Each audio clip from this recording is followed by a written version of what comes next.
இங்கு வரை தந்திருக்கின்ற அதிபர் அவர்களுக்கும் ஆசிரியர்களுக்கும் மாணவ செல்வங்களுக்கும் என்னுடன் இங்கு வருகை தந்திருக்கின்ற எனது உணவு பாதுகாப்பு சபை அங்கத்தவர்களுக்கும்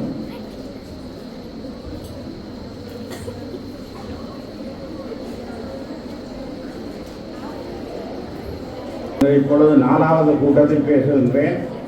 ஆகவே என்னுடைய குரல் சில வேளைகளில் அடங்கப்படும்.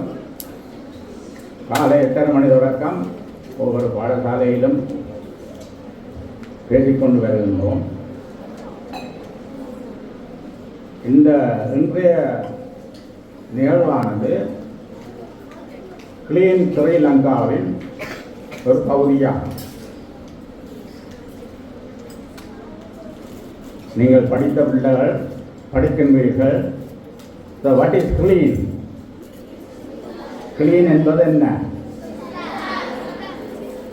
இந்த கிளீன் என்பது சில வீடுகளில் இந்த முறை ஓவல் பரீட்சைக்கு ஒரு கட்டுரையாக வரலாம். கிளீன் ஸ்ரீலங்கா நிச்சயமாக வரும். அல்லது நான் இங்கு கூட போகின்ற சில துணிப்பொருட்களும் இதிலே கொண்டு வரலாம். அவை கிளீன் ஸ்ரீலங்கா என்பது இந்த அரசாங்கத்தினால் உருவாக்கப்பட்ட ஒரு துணிப்பொருள். துணிப்பொருள்னால் விஷன் ஸ்டேட்மெண்ட் கூறுவார்கள். உங்களுடைய பாடசாலைக்கு இருக்கும் ஒரு விஷன் ஸ்டேட்மெண்ட், மிஷன் ஸ்டேட்மெண்ட். அந்த விஷனை அவர்கள் துணிப்பொருள், துணி தூரம், விஷனும் தூரம். ஆகவே என்னுடைய முதலாவது கேள்வி, இந்த துணிப்பொருள் என்றால் என்ன? கிளீன் ஸ்ரீலங்கா. கிளீன் என்று கூறும் பொழுது நான் அங்கிடத்தை பேசிக்கொண்டிருக்கும் சொன்னார்கள், இங்கே இராணுவம் ஆக்கிரமித்திருக்கிறது, இங்கே வந்து எல்லாம் துப்புரவு செய்திருக்கிறார்கள். அது மாத்திரம்தான் கிளீன் அல்ல. இது கிளீன் செய்வதில் ஒரு பகுதி. இது தொடர்ந்து செய்யப்பட வேண்டும்.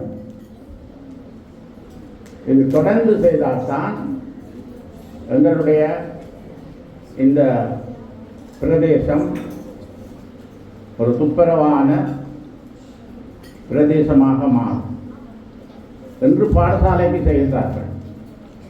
நான் உங்களுடைய ஜாமனோட கதைக்கினால் அது சொன்னேன். அது கருத்துறை நகரசபை வெகு விரைவில் அந்த கருத்துறையில் அப்படியே வந்து ஒராங்கட்ட சந்தியால் திரும்பி இதால் போய் போகிறார்கள்.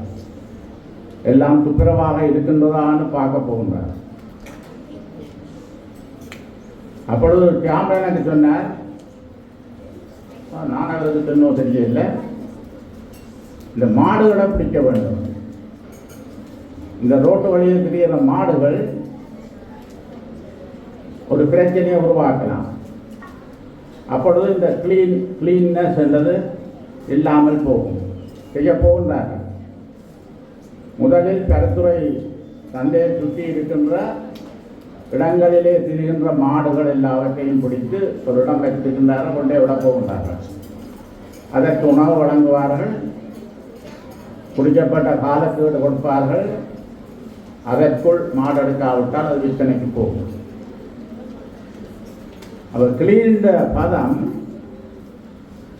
நாங்கள் நினைப்பது போல ஒன்றுக்கு மாத்திரமல்ல, அது பல்வேறு வடிவங்களில் வந்து சேரலாம். இன்று எங்களுக்கு உணவு பாதுகாப்பு, அதாவது இங்கே சிகிச்சை மேலும் குறைவு. ஆகவே டாக்டரினுடைய விருப்பத்தின்படி நாங்கள் வந்திருக்கின்றோம். நாங்கள் எங்களிடம் இருக்கின்றது உணவு பாதுகாப்பு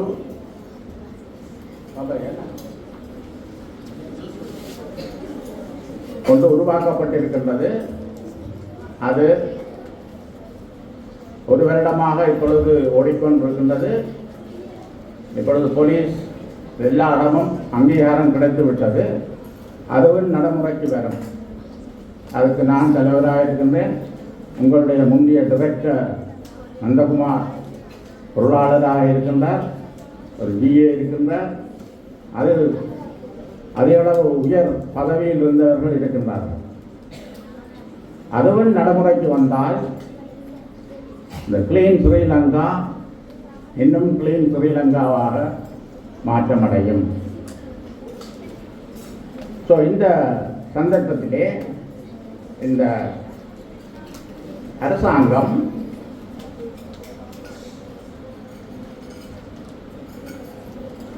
பல்வேறு விதமான கருத்துக்களை கூறிக்கொண்டே வருகின்றது. எடியூகேஷனுக்கு பொறுப்பாக இருக்கின்றதோ அதிக அளவு கருத்துக்களை கூறுகின்றான். அது நடைமுறைப்படுத்த முடியுமோ முடியாதோ அது தெரியவில்லை, ஆனால் அதிக அளவு கூறுகின்றான். அதுவும் இதுக்குள்ளதான் தெரியுது.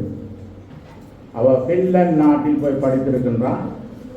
பின்லாந்து நாட்டில் இருக்கின்ற கல்வி முறையை இங்கு கொண்டு வருவதற்கு முயற்சிக்கின்றான். எங்களிடம் இருக்கின்ற ஒரு பிரச்சனை என்னென்றால் ஹாஃப் நாட்ஸ் என்று சொல்லுவார்கள். எங்களிடம் படித்தவன் கூட இருக்கின்றார்கள், படியாதவர்கள் குறைய இருக்கின்றார்கள், பணக்காரர் கூட இருக்கின்றார்கள், ஏழைகள் பணக்காரரை விட ஏழைகள் கூட இருக்கின்றார்கள். அப்போ சிலரை ஆக்சஸ் பண்ண முடியாது.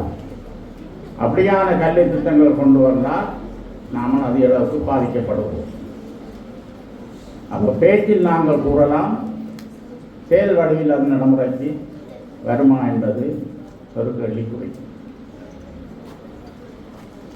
டிஜிட்டல் எஜுகேஷன் ஆசிரியர்கள் வேண்டாம் என்று சொல்கிறார். எங்களுக்கு ஆசிரியர்கள் தேவையில்லை. டிஜிட்டல் எஜுகேஷன் கொண்டு வந்தால் எப்படி இருக்கும்? ஆசிரியர்கள் வேண்டாம், டிஜிட்டல் எஜுகேஷன். டிஜிட்டல் எஜுகேஷனில் நான் ஒரு புக் எழுதி வெளியிட்டுனால் அது உங்களுக்கு கிடைக்குதோ தெரியாது. அது 25 பக்கம் இருக்கின்றது. பின்னெட்டு artificial intelligence, GPT, lingua GPT, இது மூன்றும் இருக்கின்றது. அந்த முறையைத்தான் நடைமுறைப்படுத்துவதற்கு இப்பொழுது விரும்புகின்றான். கிளீன் ஸ்ரீலங்காவில் எஜுகேஷனும் கிளீனாக இருக்கும். அதில் அந்த ஜிபிடி மெத்தடில் நீங்கள் பள்ளிக்கூடத்துக்கு வர தேவையில்லை. பட் இதுன்னு கேட்டால் மறுபடி வரும். 11,000 ட்ரில்லியன் கேள்விகளுக்கு மறுபடி இருக்கு. நீங்கள் போய் அதில் ஒரு கேள்வி அடித்தால் மறுபடி வரும். குறைந்ததுக்கு ஆசிரியர் என்ன கேள்வியும் கேட்கலாம். ஜிபிடி வந்துட்டு நடைமுறையில் இருக்கு. இன்னொன்று இருக்கின்றது லிங்குவா ஜிபிடி. லிங்குவா ஜிபிடின்னா அந்த மொழி. நீங்கள் அவர்களுடன் இணைய வேண்டும். பிள்ளைகளுக்கு வடிவாக தெரியும். இப்போ என்ன ஸ்மார்ட் ஃபோன் அதை வச்சு அவர்களுடன் தொடர்பு கொண்டு அனுராதபுரம் போகுது 2 வைங்களேன். அதுக்கு முன்னாலே ஒரு விஹாரையில் போய் நின்று கொண்டு நீங்கள் அதை பார்த்து அடிக்கணும். இந்த ஜிபிடிக்கு அடித்து தொடர்பு கொண்டால் தமிழில் சொல்ல சொன்னால் அந்த விஹாரையை பற்றி தமிழில் உங்களுக்கு முழுவதும் சொல்லும். முழுவதும் எப்பொழுது தோன்றினது, எப்பொழுது யார் கட்டினது, யார் எல்லாம் டீச்சர் தேவையில்லை. ஒரு ரஷ்யா மொழியை பேசுகிறவன் வந்தால் அவனும் போய் அதுக்கு முன்னால் நின்று கொண்டு லிங்குவா ஜிபிடியோட தொடர்பு கொண்டு ரஷ்யன் மொழியில் சொல்லிட்டால் ரஷ்யன் மொழியில் சொல்லும். ஸோ இப்படியாக உலகம் எல்லா துறையிலையும் வளரும் பொழுது தான் இதெல்லாம் கிளீன் சொல்லிக்குள்ள வருது. ஒரு உலக ரீதியாக நாங்கள் இணைக்கப்படுகின்றோம். கிளீன் ஸ்ரீலங்கா எஜுகேஷன், இந்த கல்ச்சர், எக்கனாமி எல்லாம் இவற்றை அடிப்படையாக கொண்டுதான் நம்முடைய ஜனாதிபதி அவர்கள் இந்த கருத்துக்களை முன்வைத்துக் கொண்டு வருகின்றார். கிளீன் ஸ்ரீலங்கா. 26ஆம் ஆண்டுக்கான பட்ஜெட் இன்னும் ஒரு காலத்தில் வரும். அந்த பட்ஜெட்டினுடைய தொனிப்பொருள் கிராமிய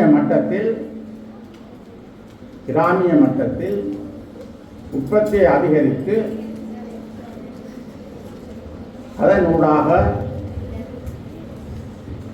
பொருளாதார வளர்ச்சியினை ஏற்படுத்துதல். அங்கு ஒரு நல்லொரு வசனம் வருகின்றது. பிள்ளைகளுக்கும் அந்த ஆசிரியர்கள் சொல்லிக் கொடுக்கணும். செழிப்பான நாடு, அழகான வாழ்வு. இதற்கும் செழிப்பான நாடு, அழகான வாழ்வு, இதுதான் அந்த தொனிப்பொருள். அப்படி எங்களுடைய நாடு செழிப்பானதாக வரும். அங்கு வாழுகின்ற ஒவ்வொருத்தரும் அழகான வாழ்வினை கொண்டிருப்பார்கள். இது இந்த வருஷம் முடிவில் வரப்போகின்ற பட்ஜெட்டுக்கான தொனிப்பொருள். இதனை அடிப்படையாக கொண்டு இப்போ ஆரம்பிக்கின்றார்கள். ஸோ இந்த clean up Sri Lanka, cleaning Sri Lanka என்பது அதுக்கு ஒரு தொழிற்பொருள் போட்டிருக்காரு. கிளீன்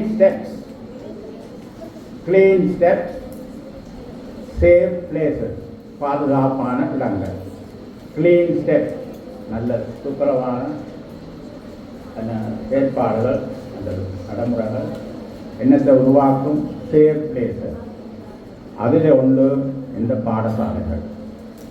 அப்போ இந்த பாடசாலைகளை நாம் ஒரு கிளீன் அந்த ஒரு சேஃப் பிளேஸாக மாற்ற வேண்டும். மாற்றுவதாக இருந்தால் நாங்கள் இன்று செய்வது போல செய்ய வேண்டும். ஆனால் ஒரே நாளில் செய்து முடிக்க முடியாது. அது தொடர்ந்தும் நாம் செய்து கொண்டு வர வேண்டும். சுகாதார அமைச்சின் ஆய்வொன்றின்படி டெங்கு காய்ச்சல்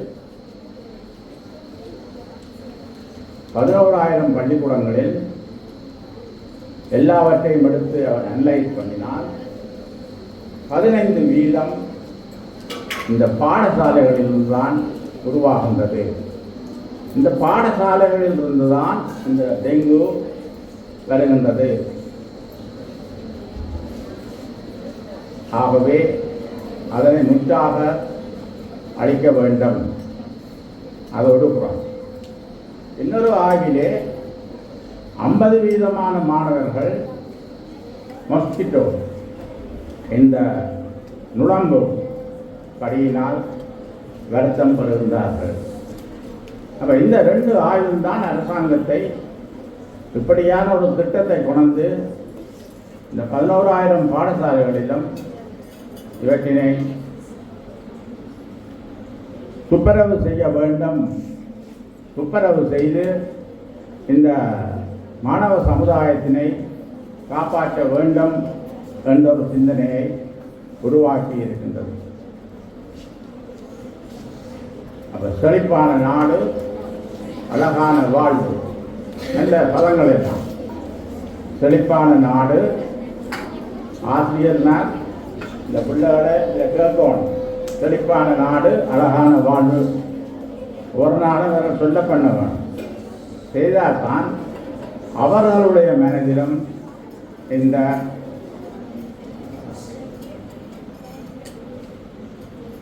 நான் கூறிய இது ஒரு தொனிப்பொருள் போய்ப்படும். உங்களுக்கு இதில் எல்லாம் போட்டு காட்ட போகிறார்கள். இந்த உணவு பாதுகாப்பு முறையிலே நான் இப்பொழுது அவதானித்தது, நான் ஒரு 2 கடை போடுறதுக்கு யோசிக்கிறேன். ஒன்று வட இந்துக்கு முன்னால் இல்லாட்ட ஒரு வண்டியில் ஒரு கொண்டு இந்த ஐஸ் படம், மற்றது மெலடிஸ்.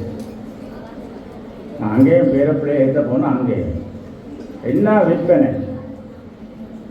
ஒன்று இல்லை, 2 பிள்ளைகளை பார்த்தா 2 கையிலையும் வச்சிருக்கு. தாய்மார் என்ன செய்கிறார்கள்? வேண்டி கொடுத்துட்டு நிற்கிறார்கள். அதில் தான் சிடிபி பஸ் வருது, நல்ல டீசல் புகை. மற்ற பஸ்ஸுகள் எல்லாத்தின் இதுவும் அதை படிக்கும். அவர் அதை நின்று தான் குடிக்கிறார்கள். உங்களோட பிள்ளைகளுக்கு தான் இந்த ரோட்டெல்லாம் நின்று குடிக்கிறார்கள். பஸ் ஓடுது, மோட்டர் சைக்கிள் ஓடுது, சைக்கிள் ஓடுது, வார புகை, அந்த டஸ்ட் எல்லாம் ஐஸ்கிரீமில் படுது. ஆனால் பிள்ளைகள் அந்த குளிரில் அதை பிடிக்கும். இதால் தான் அதிக அளவு வருத்தங்கள் உருவாகின்றன. இப்பொழுது நாங்கள் கமிட்டியில் இருக்கின்ற வேலுமயிலம் ஃபவுண்டேஷன் அதில் நாங்கள் நடைமுறைக்கு வந்ததும் கடுமையாக இருக்க போகும். எங்கள் ஒரு தரம் ஒன்றும் செய்யலாம்னா போலீஸ் இது எல்லாம் அதிகாரம் தந்தது. ஏனென்றால் இந்த எங்களுக்கு தெரியாமல் இந்த தொற்று நோய்கள் பிள்ளைகளுக்கு சென்றடைகின்றன. இவற்றினை நாம் கட்டுப்படுத்த வேண்டும். இவற்றினை கட்டுப்படுத்தாவிட்டால் அதிகமாக இளம் சமுதாயம் பெருமளவிற்கு பாதிக்கப்படும். இந்த உணவு பாதுகாப்பை பற்றி நான் இப்பொழுது ஜெனரல் ஐடியா தான் உங்களுக்கு தந்திருக்கிறேன். நிச்சயமாக ஓவல் பரீட்சைக்கு கட்டுரை எழுத சொல்லி வரும். இது சம்பந்தமாக வரும். ஸோ அதுக்கு ஏற்றபடி நீங்கள் எல்லாரும் தயாராக வேண்டும். தயாரானால் தான் இதில்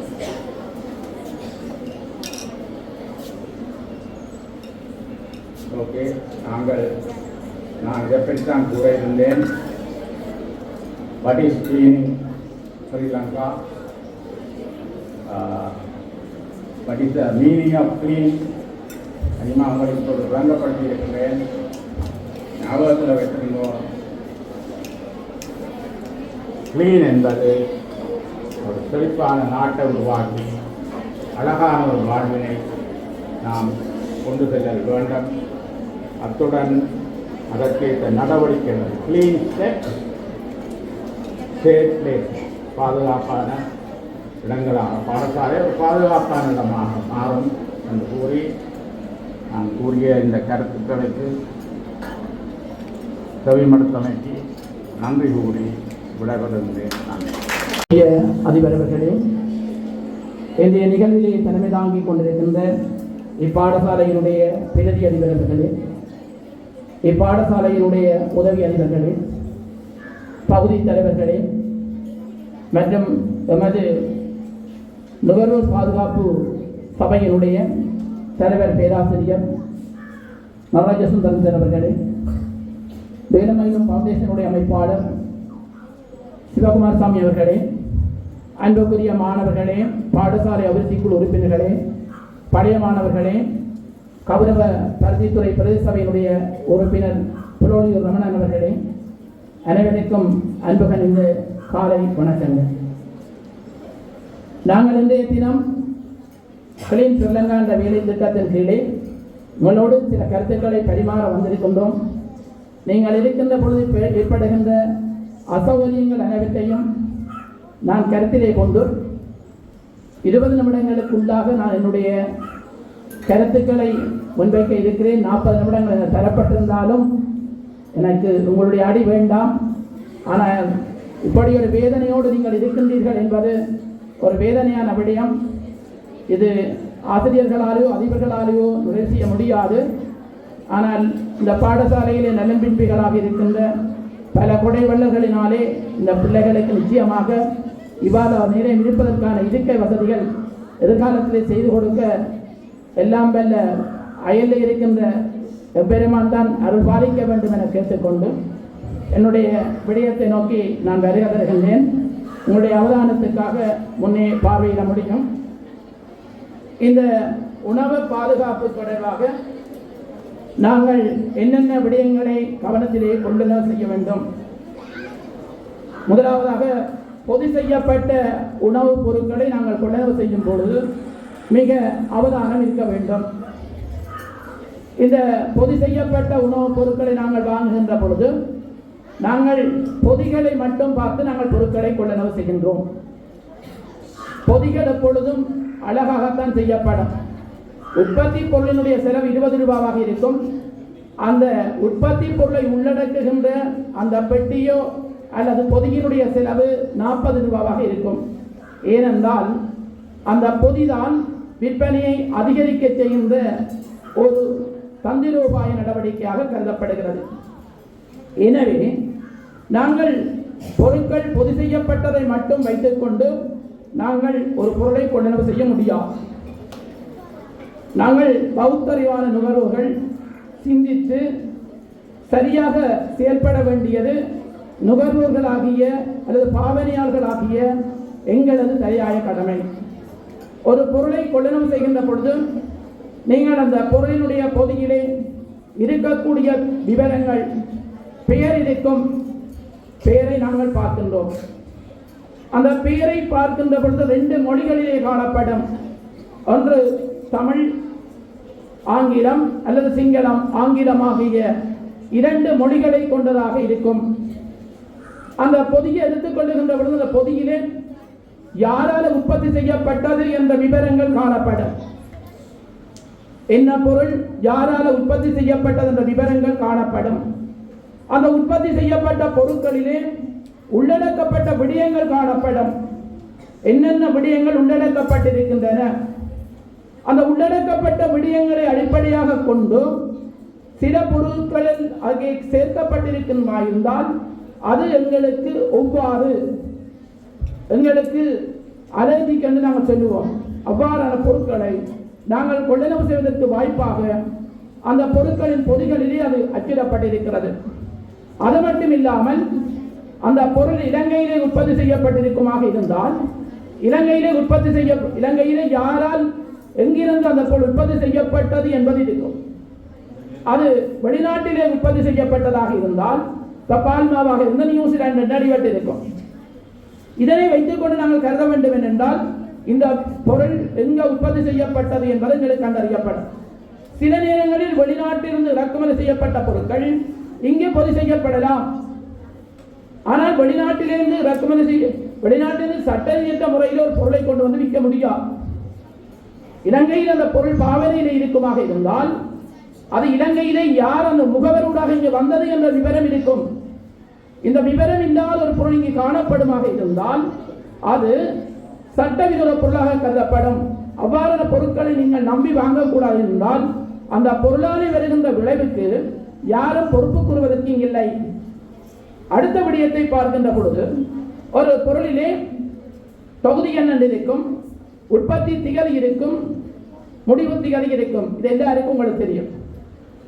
எப்ப உற்பத்தி செய்யப்பட்டது, எப்ப பாவனை முடிவு திகதி இருக்கும். இந்த தொகுதி எண்ணை யார் கொடுக்கிறார்கள்? அந்த உற்பத்தியாளர் தானே பெற்றுக் கொள்ளுகிறாரா? இல்லை. அதற்கான உரிமம் பெற்றுக்கொள்ள வேண்டும். அந்த உரிமத்தை இப்ப எங்களுடைய பருத்தித்துறை என்ன பிரதேச சபையில பெற்றுக்கொள்ள வேண்டும். நகர சபை என்ன நகர சபையில போய் அதற்கான விண்ணப்பத்தை கொடுத்து அந்த தொகுதி எண்ணுக்கான இதனை 1 வருடங்களுக்கு பெற்றுக்கொள்ள வேண்டும். அதனை அடிப்படையாக கொண்டு 1 வருடங்களுக்கு அந்த உற்பத்திகளை மேற்கொள்ளலாம். அந்த உற்பத்திகளை மேற்கொள்ளுகின்ற பொழுது நீங்கள் சொல்லுவீர்கள், இது 2000 ஆண்டு பேட்ச், 2001, 2002, 2003 நாங்கள் பேட்சுகள் வச்சிருக்கிறோம். இதே போல இந்த தொகுதி எண்ணிலையும் அந்த உற்பத்தி நிறுவனம் ஒரு குறியீட்டை வச்சிருக்கும். சில நேரம் A1 என்று வச்சிருக்கேன் வைப்பான். ஜனவரி மாதம் 1ஆம் கிழமை A1, 2ஆம் கிழமை A2, 3ஆம் கிழமை A3, 4ஆம் கிழமை A4, 2வது வாரம் வரைக்கும் B1, B2 இருக்கும். சுகாதார பரிசோதகர்கள் பரிசீலனை செய்து கொண்டு போகின்ற பொழுது ஒரு இடத்திலே A3 என்ற உற்பத்தியிலே தரமற்றது என இனம் காணப்பட்டது. உடனடியாக அந்த உற்பத்தி நிறுவனத்தில் செல்வார்கள். அந்த பொருள், அந்த A3 என்ற பொருள் எவ்வளவு உற்பத்தி செய்யப்பட்டது கண்டறிந்து அவ்வளவு எந்தெந்த விற்பனை நிறுவனத்தில் அவை விற்பனைக்காக விடப்பட்டிருக்கின்றவோ அவை மீளப் பெறப்பட்டு அவ்வளவும் அளிக்கப்படும். அதற்காகத்தான் அந்த பார்கோட் 3 அந்த தொடர் தொகுதி எண் என்பது குறிப்பிடப்படுகின்றது. அப்ப நாங்கள் அந்த கடைக்காரன் பொருட்களை அடுக்குகின்ற பொழுது முதல் வந்த பொருட்களை முன்னுக்கு அடுக்கிருப்பேன், பின்னுக்கு வந்த பொருட்களை பின்னுக்கு அடுக்குவோம். நாங்களும் போய் வாங்கிக்கல. ஒரு கடையில 3 லைன் இருக்கின்ற, முதலாவது லைன் முதல் வந்த பொருள், இரண்டாவது லைன் இரண்டாவது லைன் வந்த பொருள், மூன்றாவது லைன் மூன்றாவது பொருள். A1 நான் சொன்ன மாதிரி ஜனவரியில A1 முன்னுக்கு இருக்கும், A2 இரண்டாவதா இருக்கும், A3 மூன்றாவதா இருக்கும். நாங்கள் போன உடனே அந்த பார்கோட்டை பார்த்தா மூன்று விதமான கோடு இருக்கும். பின்னுக்கு வந்த பொருளால் ஆக பிந்திய உற்பத்தி. இப்போ நாங்கள் கொள்ளளவு செய்யக்கல பௌத்தரில் உள்ள நுகர்வோர் நீண்ட காலம் வச்சு பாவிக்க போறோம் என்றால் நாங்கள் பின்னுக்குள்ள பொருளை தான் தேடி எடுக்க வேண்டும். இந்த ரகசியத்தை கடைக்காக சொல்லி விடாங்க, ஒரு தான் அடிப்பாங்க. ஏன்னா பின்னுக்கு தான் கடைசியாக வந்த பொருள், முன்னுக்கு இருக்கிறது கெதியில காலம் முடிகிற பொருளாக இருக்கும். அப்படி காலம் கிட்ட வந்துருக்குன்னா அவன் தள்ளுபடி விலையில விற்று விரைவாக அந்த பொருட்களை அழிச்சு விடுவான். அப்ப இந்த பொருட்களை பொது செய்யப்பட்ட பொருட்களை நாங்கள் கொள்ளளவு செய்கின்ற பொழுது இந்த விடயங்களை கவனிக்க வேண்டும்.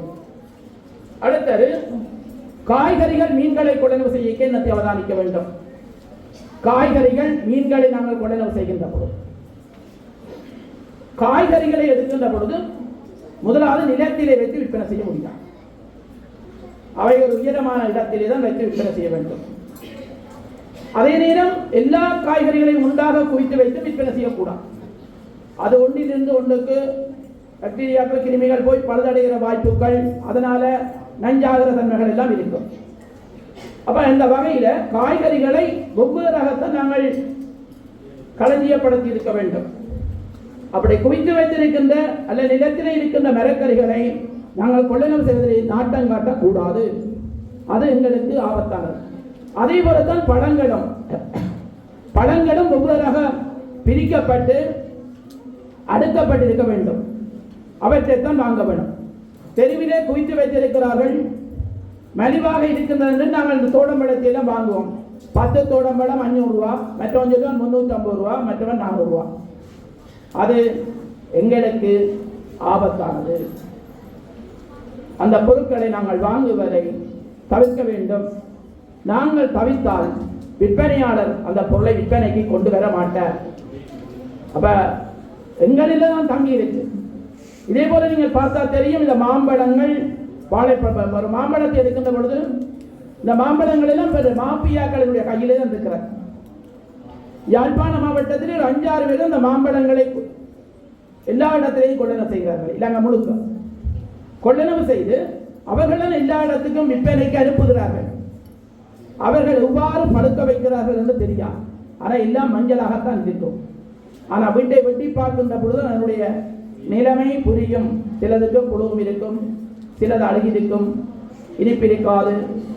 ஆனால் பக்கத்து வீட்டை இருக்க நல்ல மாம்பழம், அதை நாங்கள் உற்பத்தியாளர்கள் நேரடியாக வாங்குவோமாக இருந்தால் இந்த பிரச்சனை எங்களுக்கு ஏற்படாது. நாங்கள் உற்பத்தியாளர்கள் இருக்கிற பொருட்களை சேகரிப்பாளரிடம் போய் மொத்த வியாபாரி, சில்லறை வியாபாரி, தரகர்கள், நுகர்வோர்கள் போன்றவர்கள் சென்றா போய் நாங்கள் வாங்குகின்ற பொழுது அங்க பல்வேறு ஊட்டிகள் கூட வருகின்ற பொழுது அந்த பொருட்கள் பழுதடைகின்ற, நஞ்சடைகின்ற தன்மைகள் எல்லாம் காணப்படுவதாலே இந்த பொருட்களை கொள்ளளவு செய்கின்ற பொழுது பகுத்தறிவான நுகர்வோர்கள் என்ற வகையிலே இவற்றையெல்லாம் நீங்கள் சிந்தித்து சரியான பொருட்களை சரியான நேரத்திலே வாங்க வேண்டும். அடுத்தது வெதுப்பக பொருட்களை நீங்கள் வாங்குகிற பொழுது மிக அவதானம்.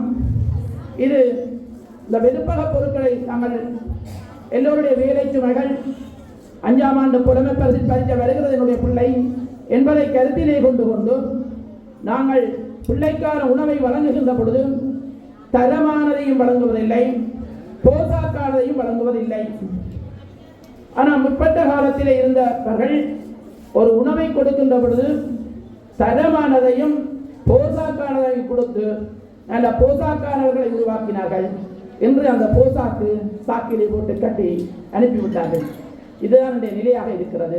இதனாலே மாணவனுடைய பிஎம்ஐ சுட்டியை பார்க்கிற பொழுது பிஎம்ஐ கட்டி சுட்டி உயர்வாக இருக்கிறது. காரணம் என்னென்றால் சத்துள்ள போசாக்கான உணவுகளை உட்கொள்ளாமே இதனுடைய விளைவாக இருக்கிறது. இது உங்களுக்கு ஆபத்தானது. எனவே எதிர்காலத்தில் நீங்கள் போசாக்கான சத்துள்ள உணவுகளை உண்ண பழகிக் கொள்ளுங்கள். அடுத்தது ஐஸ்கிரீம் வகைகளை எடுக்கின்ற குளிர்சாதனப்பட்டி எடுக்கின்ற பொழுது குளிர்சாதனப்பட்டியிலே சரி, களஞ்சியத்திலே சரி, பொருட்களை வெவ்வேறாக பிரித்து தான் நடக்க வேண்டும். சமைத்த உணவோடு சமைக்காத உணவை சேர்த்து வைப்பீர்களாக இருந்தால் அது ரெண்டுக்கும் பாதிப்பை உருவாக்கும். எனவே குளிர்சாதன பட்டியலில் வைக்கின்ற பொருட்களை சரியாக எடுக்க வேண்டும். குளிர்சாதன பட்டியலில் எவற்றை இட்டு வைக்க வேண்டும், எவற்றை இட்டு வைக்கக்கூடாது என்ற அறிவு உங்களுக்கு இருக்கிறது. குளிர்சாதன பட்டியலில் இட்டு வைக்கப்பட்ட ஒரு பொருளை நீண்ட நேரம் வெளியில வைத்துவிட்டு பாவிக்க கூடாது. இப்போ ஜோக்கத்தை வேண்டி காலையில வேண்டி இரவு சாப்பிடக்கூடாது. அப்படி பாவிப்பதாக இருந்தால் குளிர்சாதன பட்டியலை இருந்தெடுத்து பாவிக்கலாமே தவிர அதனாலே பல்வேறு விதமான ஆபத்துக்கள் உங்களை நோக்கி வரும். அடுத்தது உணவகங்களிலே காணப்படுகின்ற உணவுகள். உங்களுக்கு தெரியும், எதிர்காலத்தில் இந்த உணவகங்கள் எல்லாம் கண்ணாடி கிளாஸாலே பொருத்தப்பட்டு தான் இருக்கும். ஏனென்றால் தூசுகள் சாப்பாடுகளில் தொற்றுக்கள் ஏற்படாமல் தடுப்பதற்கான சுகாதார மேம்பாட்டோடு தொடர்பட்ட சிந்தனைகள் எல்லாம் இருக்கின்றன. எனவே இதிலே நீங்கள் எதிர்காலத்திலே கவனம் செலுத்த இருக்கிறார்கள். இதனாலே தெருவோரங்களில் விற்பனை செய்கின்ற உணவு பண்டங்களை வாங்கி உண்ணாதீர்கள். சிலர் சொன்னது போல தெருவோரங்களில் நீங்கள் விற்கின்ற உணவு பண்டங்கள் உத்தரவாதம் இல்லாதவை, பாதுகாப்பற்றவை. அடுத்து மீன்கள் இறால்களை கொள்ளளவு செய்கின்ற பொழுது நீங்கள் கவனிக்க வேண்டிய விடயம், இந்த மீன்கள் எல்லாம் நல்லாகத்தான் இருக்கும். மீன் சந்தையில் பார்க்கிறது அந்த மீன் உடல் மீனா பழுதடைந்த மீனா என்பதை நாங்கள் பரிசோதித்து தான் வாங்க வேண்டும். ஒரு மீன் நல்ல மீனாக இருக்குமாக இருந்தால் பார்க்கிற பொழுது நல்லாக இருக்கும். கண்ணெல்லாம் நல்லா இருக்கும், பூவை பார்க்கின்ற பொழுது நல்லாக இருக்கும். அமர்த்தி பார்க்கின்ற பொழுது உள்ளே போய் வெளியில உள்ள போனது உள்ளே 2 மணி நேரம் வெள்ளா போச்சு. அமர்த்தின உடனே உள்ளே வெளியிடும். இப்படி நாங்கள் தூக்கி ஆட்டுகின்ற பொழுது செதில்கள் கலரக்கூடாது. அவ்வாறான நிலைமைகள் இருக்குமாக இருந்தால் தான் அது நல்ல மீன். இவ்வாறான நிலைமைகள் இல்லாத மீன்கள் பழுதடைந்த மீன்கள். எனவே இவ்வாறான மீன்களை வாங்கி நுகர்வதனாலே உங்களுக்கு தான் ஆபத்தை ஏற்படும். இவ்வாறானவற்றை நாங்கள் தவித்துக் கொள்ள பழகிக்கொள்ள வேண்டும். இறைச்சிகளை கூட நாங்கள் அங்கீகரிக்கப்பட்ட உற்பத்தியாளர் கொண்டு சேர்த்து பாவிக்க வேண்டும். அங்கீகரிக்கப்பட்ட உற்பத்தியாளர் என்று சொல்லுகின்ற பொழுது முதலாவது இந்த இறைச்சியை வெட்டுகின்றவர் சுகாதார வைத்திய அதிகாரியினுடைய மருத்துவ பரிசோதனைக்கு உட்பட்டு அவர் மருத்துவ அறிக்கையை வைத்திருக்க வேண்டும். அவர் சுத்தமான இடத்தில் அவற்றை வெட்டுபவராக இருக்க வேண்டும்.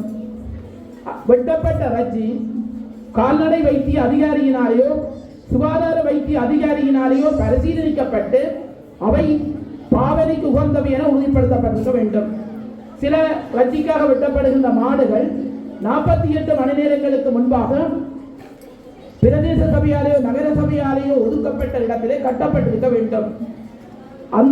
அதிலே தொத்துக்கள் இருக்கோ என்பதை இனம் காண்பதற்காகவும் அல்லது ஏதாவது களவெடுக்கப்பட்ட கால்நடைகளா என்பதை அவதானிப்பதற்காகவும் இவ்வாறு நடைமுறைகள் பின்பற்றப்பட்டு வருகின்றன. இந்த பின்னர் இது வெட்டப்பட்ட பின்னர் பரிசீலனைக்கு உட்படுத்துகின்ற பொழுது சில மீதநிலை அழுகல் நிலை இருக்கலாம். அந்த சந்தர்ப்பத்தில் அந்த இறைச்சியை விற்பனைக்கு தடை செய்வார்கள்.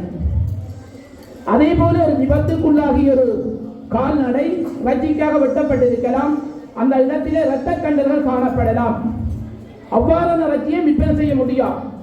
எனவே இவற்றை எல்லாம் மேற்பார்வை செய்கின்ற பணிகளை எல்லாம் சுகாதார வைத்திய அதிகாரிகள் மேற்கொண்டுதான் இறைச்சிகள் விற்பனைக்காக விடப்படுகின்றனவே. எனவே வெளியூரங்களை விற்பனை செய்கின்ற இறைச்சிகளை வாங்கி ஏமாற வேண்டாம் என்பதையும் தெரிவித்து, உண்மையிலே இந்த பாதுகாப்பான உணவினுடைய நோக்கம் உங்களுடைய ஆரோக்கியமான வாழ்வு, சுகமான வாழ்வு. கல்வி கற்றால் மட்டும் போதாது, நல்ல போசாக்கி இருந்தால் தான் இந்த நாட்டிலே நல்ல பிரஜைகளாகவும் எதிர்காலத்திலே ஆரோக்கியமானவர்களாகவும் நல்ல முடிவுகளை எடுத்து நல்ல ஆளுமை மிக்கவர்களாகவும் வருவீர்கள் என்ற நம்பிக்கையை தெரிவித்து, எனக்கு இந்த வாய்ப்பை அளித்த சுகாதார வைத்திய அதிகாரிக்கும் இப்பாடசாலையினுடைய அதிபர் மற்றும் பாடசாலைகளுக்கும் நன்றி கூறுகிறேன். நன்றி, வணக்கம். கிரீன் ஸ்ரீலங்கா தொடர்பான அறிமுகத்தையும் அதில் நடைபெறும் செயற்பாடுகள் தொடர்பாகவும் நமக்கு விளக்கம் அளித்த முன்னாள் வணிகத்துறை முகாமைத்துவ பீடாதிபதியும் வாழ்நாள் பேராசிரியரும் பாதுகாப்பான உணவுக்கான நுகர்வோர் அமைப்பின் தலைவருமாகிய பேராசிரியர் நடராஜசுந்தரம் ஐயா அவர்களுக்கு நன்றியை தெரிவித்துக் கொண்டு, அடுத்து பாதுகாப்பான உணர்வு தொடர்பாக உங்களுக்கான கருத்தரங்கினை வழங்கிய